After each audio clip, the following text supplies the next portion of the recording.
Parnell Air National Guard Base, Tennessee. An airman escorts me to the office of the squadron commander, Colonel Christina Eliopoulos. As much a legend for her temper as for her outstanding war record, it is difficult to see how so much intensity can be compacted into her diminutive, almost childlike frame. Her long black bangs and delicate facial features only reinforce the picture of eternal youth. Then she removes her sunglasses, and I see the fire behind her eyes. I was a Raptor driver. The FA-22, it was hands down the best air superiority platform ever built. It could outfly and outfight God and all his angels. It was a monument to American technical prowess. And in this war, that prowess counted for shit. That must have been frustrating. Frustrating. Do you know what it feels like to suddenly be told that the one goal you've worked toward your whole life, that you've sacrificed and suffered for, that's pushed you beyond limits you never knew you had, is now considered strategically invalid? Would you say this was a common feeling? Let me put it this way. The Russian army wasn't the only service to be decimated by their own government. The Armed Forces Reconstruction Act basically neutered the Air Force. Some distress experts had determined that our resource-to-kill ratio, our RKR, was the most lopsided of all the branches. Could you give me some example? How about the JSOW, the Joint Standoff Weapon? It was a gravity bomb, guided by GPS and inertial nav, that could be released from as far as 40 miles away.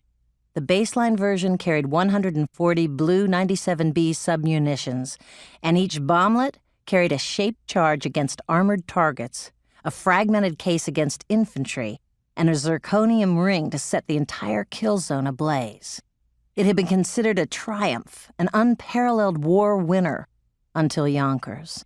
Now we were told that the price of one JSOW kit, the materials, manpower, time, and energy, not to mention the fuel and ground maintenance needed for the delivery of aircraft, could pay for a platoon of infantry pukes who could smoke 1,000 times as many Gs.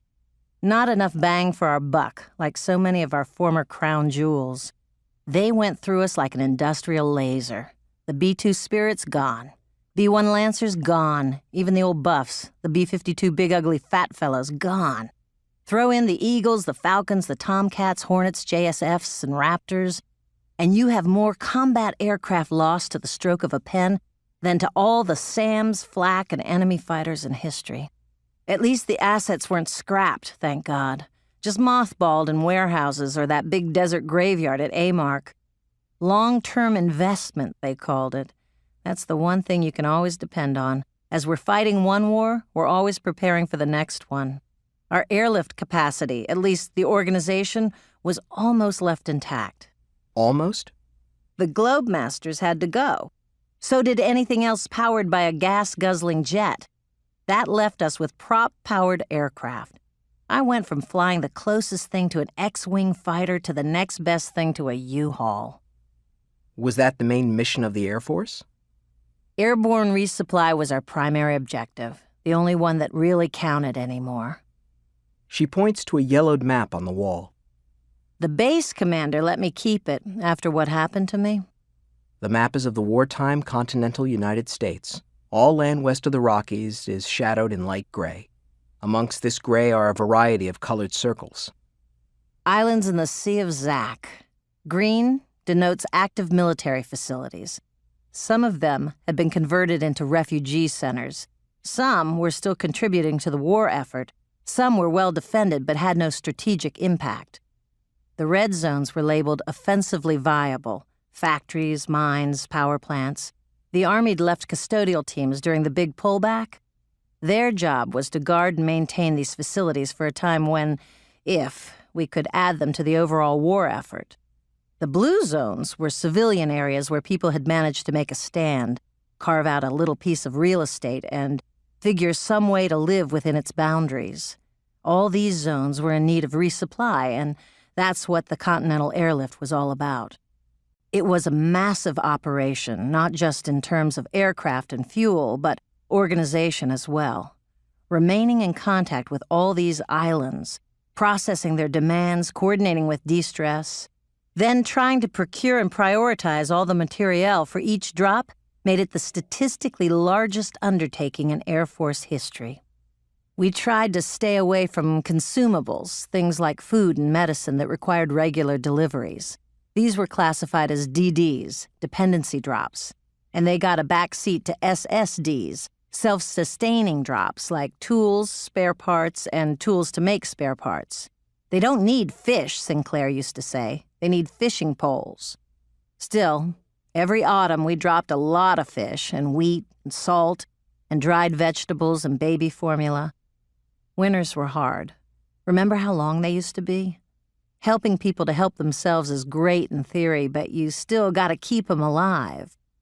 Sometimes you had to drop in people, specialists like doctors or engineers, people with the kind of training you just can't get from a how-to manual. The Blue Zone's got a lot of Special Forces instructors, not only to teach them how better to defend themselves, but to prepare them for the day they might have to go on the offensive. I have a lot of respect for those guys. Most of them knew it was for the duration. A lot of the Blue Zones didn't have airstrips, so they had to parachute in without any hope of pickup. Not all those Blue Zones remained secure. Some were eventually overrun.